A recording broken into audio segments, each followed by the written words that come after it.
우리가 이제 지난 시간에 함께 보았던 게 왕은 다스리는 자라고 했습니다. 왕은 다스리는 자이고 왕이 통치해야 될 영역은 크게 세 가지가 있다고 했습니다. 첫 번째는 뭐라고 했죠? 지난 시간에 어디를 다스려야 된다고요? 첫 번째는 땅이었죠. 땅을 다스린다 그랬습니다. 그러면 땅은 구체적으로 얘기하면 어디예요? 환경과 세상의 시스템이에요. 땅은 우리가 살고 있는 환경과 시스템. 그러니까 환경은 크게 두 가지의 환경이 있죠. 사람이 머물러 있는 환경, 이건 자연의 환경이죠. 그 다음에 또 하나의 환경은 사회 환경. 사회 환경은 뭐라고 했어요? 그 자연 환경에 인간이 개입하여 만든 것들, 그 자연 환경 속에 인간이 개입을 했어요. 그리고 만들었어요. 이게 이제 과학도 될 수 있고 정치도 될 수 있고 문화도 될 수 있고 모든 것들이 이 안에 포함이 되어지죠. 그래서 자연 환경과 사회 환경, 그러면 이 땅에 속한 모든 시스템들이 이 안에 포함이 되어져 있는 겁니다. 그래서 지난 시간에 우리가 특별히 이 자연 환경과 사회 환경 가운데 우리는 이 세상의 시스템들을 다스리는 삶을 살아야 된다라고 말씀을 드렸습니다. 왜 우리가 세상의 환경을 다스려야 되느냐? 이 시스템들, 이 프로그램들을 어떻게 우리가 그리스도의 문화로 바꿀 것이냐? 이건 매우 중요하다라고 하는 사실입니다. 여러분, 우리가 생각하지 못한 곳에 이단들은 곳곳에 자리를 잡고 있습니다. 그리고 그 이단이 속한 곳들이 그 지역사회 가운데에 대단히 큰 영향력들을 끼치고 있어요. 그 영향력을 끼치는 것 가운데에 가장 크게 지역사회 안에 영향을 줄 수 있는 게 뭘까요? 복지 영역들입니다. 그러니까 우리가 알지 못하는 곳에 복지 영역들이 수많은 이단들이 들어가서 그 지역사회 안에 워낙 그들은 물질이 많이 가지고 있다 보니까 그 물질을 가지고 지역사회 안에 갖다가 퍼붓기를 시작을 해요. 그리고 실제 그들이 섬기는 섬김의 자리를 보면 정말 잘해요. 이런 가운데 있다 보니까 우리 기독교적인 문화를 그 가운데 심기 위해서 우리가 할 수 있는 건 뭐냐? 그들에게는 보이는 윤리이지만 우리에게는 뭐가 있어요? 하나님의 생명을 가지고 있거든요. 하나님을 생명을 가지고 있는 자가 그 하나님의 생명을 가지고 나아갈 수 있다라고 하는 것, 그건 세상의 시스템과는 전적으로 질이 다른, 결이 다른 그런 은혜와 능력이, 그 사랑이 우리 안에 있거든요. 그러니까 절대 이건 드러나는 것으로 그들의 규모를 우리가 따라가지는 못할 수 있어요. 그러나 그 안에 내재되어져 있는 기본적인 그 마음, 하나님 아버지의 그 마음으로 우리가 나아갈 때 그건 세상의 그 어떤 시스템과도 견주어도 뒤지지 않을 만한 놀라운 능력의 역사들이 있다는 겁니다. 우리 대한민국의 특히 복지라고 하는 영역, 교육이라고 하는 영역 속에 가장 밑그림에 자리하고 있는 어떤 사상들이 여러분 뭘 것 같으세요? 기독교 사상이에요. 선교사님들이 들어오면서 학교도 그렇고요, 의술도 그렇고요, 복지의 영역들도 그렇고요, 모든 우리나라 가장 먼저 처음 시작했던 병원, 가장 먼저 처음 시작했던 복지 영역들, 모든 것들이 다 기독교 재단을 통하여서 만들어져서 시작되어진 곳입니다. 그러다 보니 그 안에 내려져 있는 뿌리, 그 문화들은 무시할 수가 없는 거예요. 그건 어마어마하게 큰 영향력을 끼치고 있습니다. 우리는 그것들을 더 활성화시켜 나가는 것들이 우리에게 필요합니다. 그래서 세상의 시스템에 대한, 이 세상과 싸워 견줄 수 있는 새로운 문화를 만들 수 있는 대안이 뭐냐? 그건 오직 하나예요. 복음이에요. 여러분, 지난 금요일 날 국가적으로 큰 어떤 일들이 있었죠. 정치적으로 큰 일들이 있었죠. 근데 여러분, 우리가 분명히 알 수 있는 건 그게 야에 속한 사람이냐 여에 속한 사람이냐, 이게 우리에겐 중요한 게 아니에요. 지금 우리에게 중요한 건 대안은 사람이 아니라는 거예요. 복음이에요. 예수 그리스도예요. 그럼 우리가 가지고 나아가야 될 이 세상의 무너진 정치, 이 세상의 잘못된 문화, 이 세상에 철저하게 자기 중심적인 삶을 살고 있는 이들 가운데에 그리스도의 문화를 심는, 정치에 대하는 오직 예수 그리스도 십자가의 복음이라는 거예요. 그러면 우리가 다 정치를 하러 나갈 거냐? 아니, 그걸 이야기하는 게 아니에요. 우리가 할 수 있는 내 삶의 자리에 우리가 온전한 그리스도인의 삶을 사는 거예요. 그래서 여러분께 제가 교회 안에서 정치 이야기 하지 마십시오라고 이야기했던, 저조차도 여러분들 앞에 그런 정치 이야기를 하지 않은 가장 큰 이유가 뭐냐? 이런 이념의 문제로 대립하지 말라는 거예요. 왜? 그게 본질이라면, 그게 진리라면 얘기했겠죠. 좌에 속한 사람이 우에 속한 사람 둘 중에 하나가 누군가가 진리였다면 저는 여러분들에게 단호하게 얘기했을 거예요. 그 반대된 진영의 잘못된 것과 옳은 것에 대하여서, 그러니 여러분들 우리는 기도하면서 이렇게 가야 됩니다라고 이야기했을 거예요. 그러나 어느 것도 진리가 되지를 못해요. 왜? 그 안에는 하나님의 생명이 없어요. 목회자가 서 있고 여기에는 신앙생활하는 사람들이 서 있고, 그렇게 다 신앙생활하는 사람들이 곳곳에 다 있어요. 없는 게 아니에요. 근데 중요한 건 누구를 바라보고 있느냐는 거예요. 누가 주인되고 누가 중심이냐는 거예요. 다 옳대요. 성경이 말하는 진리입니까 이게?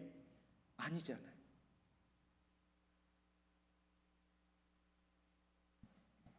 온통 이념으로 가득 차 있습니다. 이제는 이 일들에 대하여 우리는 멈추어야 돼요. 어디가? 교회가 멈추어야 돼요. 교회가 멈추고 이제는 사람이 아닌 누구를 보아야 돼요? 하나님요. 앞에 있는 사람 보지 마세요. 앞에 있는 목회자도 보지 마세요. 하나님 바라보세요. 말씀이 뭐라고 하는지, 성경이 뭐라고 하는지에 더 집중하세요. 여기서 저기서 이야기하는 그 소리들요, 아니, 검사들도 보이시피싱에 넘어가더라고요. 그게 우리가 사는 시대예요. 우리가 살고 있는 세상이에요. 그 똑똑하다라고 하는, 석학이라고 하는 그런 사람들도 그 보이시피싱에 넘어가요. 보이스피싱 단속하는 그런 사람들도 거기에 넘어가요. 사람의 지혜를요, 세상의 지혜를요, 우리가요? 아니요.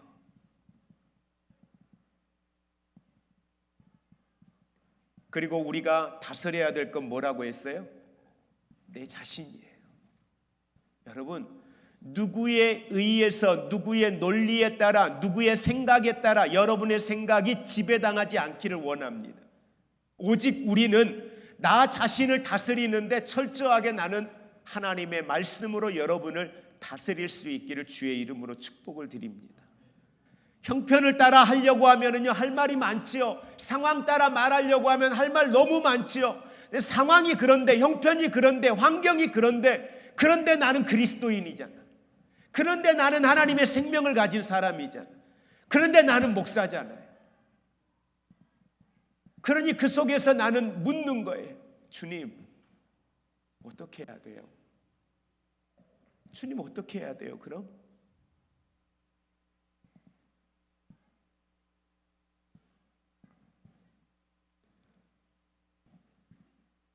창세기 4장 7절에 지난 시간에 보았습니다. 내가 선을 행하면 어찌 낯을 들지 못하겠느냐? 선을 행하지 아니하면 죄가 문에 엎드려 있느니라. 죄가 너를 원하나 너는 죄를 다스릴지니라. 여러분, 죄는 우리를 원해요. 무너지기를 원해요. 욱하기를 원해요. 감정적으로 대립하기를 원해요. 하고 싶은 말 하게 하기를 원해요. 그러면 깨지니까. 그러면 대립하니까. 그러면 감정 상하니까. 죄는 언제든지 내 앞에서 원해요.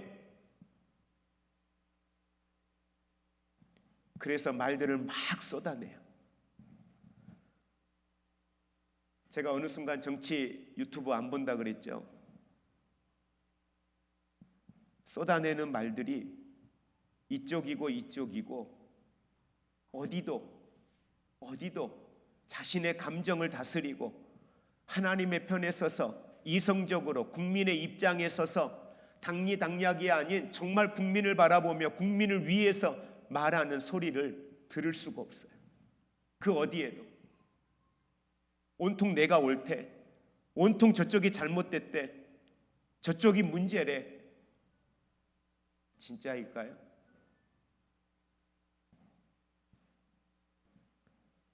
여러분, 우리를 다스리는 건 누구에게도 의존하지 마십시오. 성령은 여러분을 도우십니다. 성령은 여러분에게 말씀하십니다. 성령은 여러분에게 지혜를 주십니다. 성령은 여러분에게 분별의 능력을 주셔요. 그래서 하나님의 말씀은 살아있어요. 운동력이 있어요. 그래서 그 말씀이 내 발의 등이요 내 길의 빛이에요. 말씀 붙들고 가십시오. 말씀으로 여러분을 다스리십시오. 누구도, 어떤 말도, 어떤 상황도 여러분을 지배하도록 허락하지 않기를 부탁을 드립니다. 그러지 않으면요, 우리는 모든 순간에 죄를 지을 수밖에 없습니다. 오늘 보았던 말씀은 세 번째로 우리가 다스려야 될 게 뭐예요? 땅이에요. 땅은 어떤 땅이냐? 함께 고백합니다. 약속의 땅. 예. 오늘 우리에게는 이미 우리 각 사람이 점령하고 차지해야 하는 약속의 땅이 우리에게 주어졌어요.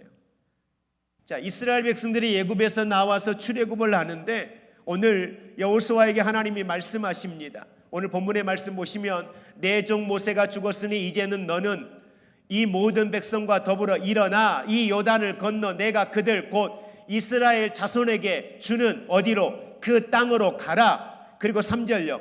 내가 모세에게 말한 바와 같이 너희 발바닥으로 밟는 곳은 모두 내가 너희에게 주었노니. 뭐예요? 우리에게 가야 할 땅, 약속의 땅은 하나님이 저와 여러분에게 이미 주었다라고 말씀하고 있습니다. 곧 광야와 이 레바논에서부터 큰 강 곧 유브라데 강까지 해쪽 속에 온 땅과 또 해 지는 쪽 대해까지 너희 영토가 되리라. 그러면 이 모든 영토를 누구에게 주었다는 거예요? 이스라엘 백성들에게 주었다는 거예요. 근데 중요한 사실은 뭐냐? 하나님께서 우리에게 주어진 약속의 땅, 이 약속의 땅들을 이미 주셨다는 것. 그럼 우리가 해야 할 일은 뭐예요? 그 땅을 밟는 거예요. 그 땅을 밟는 거예요. 하나님께서는 우리 안에 있는 목적, 사명, 비전을 넣어주시고 이 땅으로 보내셨습니다. 오늘 저와 여러분이 살고 있는 삶의 현장으로 보내셨습니다. 그래서 우리에게 주신 것들을 우리는 발견해야 하고, 더 나아가 하나님께서 이스라엘 백성을 출애굽시킨 후에 시내산에서 율법, 하나님의 말씀을 주셨죠. 율법을 주신 목적이 뭐예요? 그들을 훈련하고 세워서 약속의 땅을 차지하기 위해서입니다. 그래서 광야는 뭐예요? 훈련 장소였어요. 자, 성경 말씀 여호수아서 1장 10절과 11절 같이 합독합니다. 이에 여호수아가 그 백성의 관리들에게 명령하여 이르되 진중에 두루 다니며 그 백성에게 명령하여 이르기를 양식을 준비하라. 사흘 안에 너희가 이 요단을 건너 너희의 하나님 여호와께서 너희에게 주사 차지하게 하시는 땅을 차지하기 위하여 들어갈 것임이니라. 아멘. 이스라엘은 차지하게 하시는 땅을 차지하기 위해서 요단강을 건너서 어디로 가요? 가나안으로 들어갑니다. 그들이 요단을 건넜다는 말은 이제 뭐가 끝나는 거예요? 광야의 세대가, 훈련의 세대가 끝나는 거예요. 훈련의 세대를 뭐 한 거예요? 정복했다는 거예요. 그리고 그 훈련의 세대, 광야의 세대를 다스리고 차지했습니다. 그리고 이제 전환되는 거예요. 어디로 전환되는 거예요? 40년의 광야의 지도자 모세가 죽고 그들이 정복하고 다스리고 차지하는 세대 지도자 누구예요? 여호수아. 여호수아를 세워서 그들은 요단을 건너고 여리고를 넘어가고, 그리고 그들은 이제 가나안을 향하여 나아가는 겁니다. 홍해를 건넌 것은 이집트, 세상과의 단절을 의미했죠. 요단을 건넜다는 건 세대가 바뀌었다는 거예요. 그래서 20세 이상의 세대들은 다 광야에서 죽었습니다. 20세 미만의 세대들, 그들이 이제는 여호수아와 함께 새로운 세대를 이루어서 다스리는, 정복하는, 땅을 밟는 세대가 되어서 그들이 가나안을 정복하며 나아가는 모습을 보게 됩니다. 자, 여러분, 여호수아가 누구의 이름과 같이 써요? 여호수아가 예수. 여호수아의 이름이 예수님의 예표가 되죠. 여호수아는 예수와 같은 말을 우리가 사용하고 있습니다. 자, 히브리서 4장 8절에 보니까 만일 여호수아가 그들에게 안식을 주었더라면 그 후에 다른 날을 말씀하지 아니하셨으리라. 여호수아 옆에 예수라는 각주가 있어요. 성경에 보면, 자, 여호수아가 헬라어로 표기가 예수입니다. 여호수아는 정복하고 다스리고 차지하는 세대였어요. 그럼 우리의 세대는 어떤 세대예요? 광야의 세대가 모세의 세대였다면 다스리는, 가나안을 다스리고 정복하는 시대는 누구의 세대예요? 여호수아의 세대예요. 여호수아의 세대가 끝나고 그 다음에는 무슨 세대예요? 예수님의 세대예요. 우리는 교회의 시대, 성령의 시대라고도 그 시대를 이야기합니다. 그래서 마태복음 1장 17절에 이렇게 말씀합니다. 그런즉 모든 대수가 아브라함부터 다윗까지 14대요 다윗부터 바벨론으로 사로잡혀 갈 때까지 14대요 바벨론으로 사로잡혀 간 후부터 그리스도까지 14대더라. 이렇게 이야기를 해요. 그러면서 각 세대들을 구분해서 이야기합니다. 여호수아서 13장 1절에 보니까 같이 합독합니다. 여호수아가 나이가 많아 늙음에 여호와께서 그에게 이르시되 너는 나이가 많아 늙었고 얻을 땅이 매우 많이 남아 있도다. 얻을 땅이 어때요? 아직도 많이 남아 있다라고 이야기합니다. 가나안의 첫 여리고성을 포함해서 남쪽과 북쪽 그들에게 많은 정복 활동들이 있었습니다. 그럼에도 얻을 땅이 매우 많이 남아 있다라고 이야기합니다. 오늘 저와 여러분들이 항상 비전과 영적인 유산들을 생각해야 할 것입니다. 다음 세대들에게 우리가 남겨줄 것들이 무엇인가? 여러분, 교회 안에 아무리 큰 교회가 세워지고 교회 안에 주변에 아무리 주변에 많은 교회들이 있어도요, 한번 우리 고백하겠습니다. 우리 교회에 허락하신 땅이 있다. 네. 우리 지역은요 이런 교회가 있었어요. 우리 지역은요 이렇게 큰 교회가 있었어요. 예, 아무리 큰 교회들이 있고 주변에 아무리 교회가 많아도 하나님은 저와 여러분에게 우리가 밟아야 할 땅, 우리가 다스려야 할 땅, 우리가 정복해야 할 땅, 우리가 영원 구원해야 할 그들이 우리에게는 꼭 있다는 사실을 여러분 믿으시기를 바랍니다. 그러니까 주변의 상황과 환경을 우리는 탓할 이유가 없습니다. 내가 어떤 역량을 가지고 있던, 직장 안에서 내가 어떤 위치에 속해 있던, 하나님이 내가 밟아야 할, 내게 허락하신 땅이 있는 줄 믿으시기를 바랍니다. 그래서 나이를 불문하고 내가 가지고 있는 역량을 불문하고 우리가 해야 될 일은 뭐냐? 밟는 거예요. 멈춰 있지 마십시오. 여러분들이 할 수 있는 일에 주신 감동을 따라 순종하며 나아가십시오. 하나님은 여러분들이 밟기를 원합니다. 그 발로 밟는 땅을 내게 주리라고 주님은 분명히 약속하고 있습니다. 그래서 여호수아서 13장 6절에 보니까요, 또 레바논에서부터 미스르봄마임까지 산지의 모든 주민 곧 모든 시돈 사람의 땅이라 내가 그들을 이스라엘 자손 앞에서 쫓아내리니 너는 내가 명령한 대로 그 땅을 이스라엘에게 분배하여 기업이 되게 하되. 분배한다는 건 뭡니까? 여호수아의 영적인 유산입니다. 차지하는 것은 그 사람들의 몫이에요. 분배는 다 해요. 그러나 차지하는 건 누구의 몫이에요? 분배를 받은 그들이 가서 싸워야 돼요. 그래서 갈렙이 헤브론 땅을 향하여서 내게 달라고 이야기하잖아요. 그냥 주어진 땅이 아닙니다. 얻고 싶다고 해서 그냥 얻는 땅이 아니라 분배가 되고 나면 그 분배된 곳을 향하여 나아가 전쟁을 해야 되는 건 누구의 몫이에요? 그 지파들의 몫이에요. 오늘 하나님이 우리 화평교회에 허락하신 이제 40년이라는 시간을 지내오면서 우리에게 허락하신 우리의 땅이 있어요. 우리에게 주어진 사명이 있다는 거예요. 그게 교회의 목적이고 교회의 사명이에요. 교회가 존재하는 이유예요. 근데 이 일을 위해서 우리는 뭘 해야 돼요? 가야 되는 거예요. 발 옮겨야 돼요. 정복하고 다스리는 일은 우리가 해야 되는 일입니다. 움직이지 않는데 우리에게 그것이 배분될 것이다. 여러분 절대 기대해서는 안 됩니다. 우리 가끔 그런 이야기 하죠. 큰 교회가 들어와서요. 큰 교회들이 들어오니까 그쪽으로 다 옮겨가요 라고 이야기하죠. 그런데 더 정확하게 말하면 그분들이 그냥 앉아 있나요? 아니요. 얼마나 전도 열심히 하는데요. 한 생명을 구원하기 위해서, 한 사람을 채우기 위해서 여러분 얼마나 열심히 전도 나가는데요. 죽전에서 여기까지 전도 나오는 거 보시잖아요. 우리가 상상할 수 없을 만큼 많은 재정을 쓰고 많은 전도 대원들이 움직여요. 우리는 한 번 나가죠.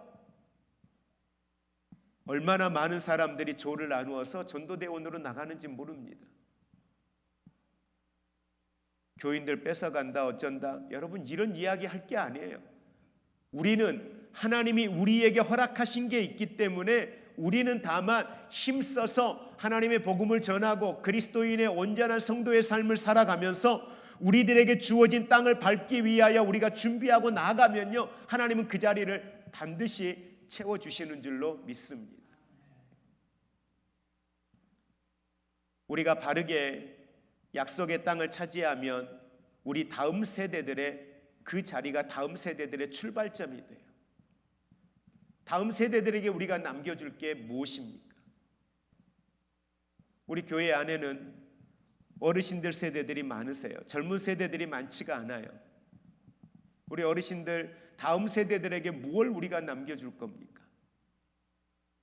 우리가 다음 세대들을 위해서 할 수 있는 게 뭡니까? 땅을 밟아야죠. 그리고 그 다음 세대들에게 유업으로 그 땅을 남겨주어야 됩니다. 밟을 땅이 없는데, 유업으로 남겨줄 게 없는데 다음 세대들이 이어받아서 그걸 가지고 할 수 있는 게 뭡니까? 없어요. 그럼 우리는 다음 세대들을 위해서 우리가 마련해야 될, 우리가 준비해야 될 영토가 무엇인가? 아니 나는 전도지 들고 나가서 전도하는 것도 버거운데 어떻게 해야 되는가? 여러분 우리는 이 사역을 위해 더 구체적으로 기도하며 나아갈 수 있기를 원합니다.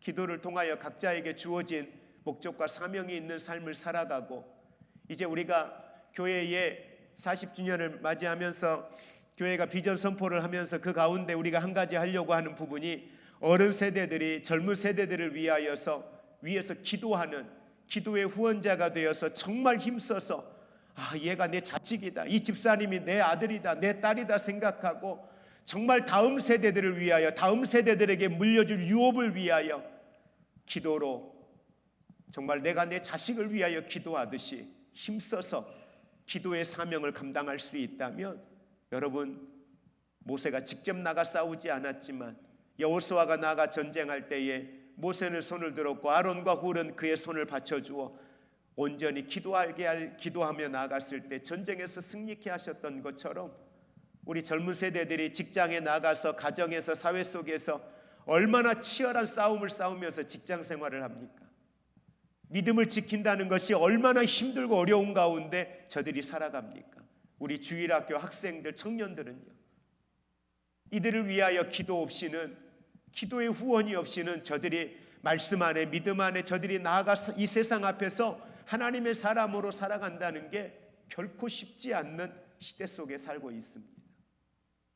그런데 누군가가 내게 기도의 후원자가 되어 영적 싸움을 대신해주고 나는 기도할 수 없을 때 주님의 마음으로 배후에서 기도해주는 기도의 후원자가 있다면 바로 그것이 하나님의 영토를 확장해 나가는 거룩한 사역의 동역자가 되어질 줄로 믿습니다. 하나님으로부터 정확하게 자신의 비전과 목적, 사명, 부르심을 우리가 발견하고 믿음으로 걸어 들어가기를 원합니다. 그리고 그것들을 차지하기를 원합니다. 이것이 왕입니다. 이것이 바로 다스리는 자입니다. 오늘 우리에게 이와 같은 사명이 있다는 사실을 믿으시고, 하나님, 그러면 내가 밟아야 할 땅은 어디입니까? 내게 허락하신 그 가나안은 어디입니까? 내게 허락하신 그 지경, 내게 분배하신 그 땅은 어디입니까?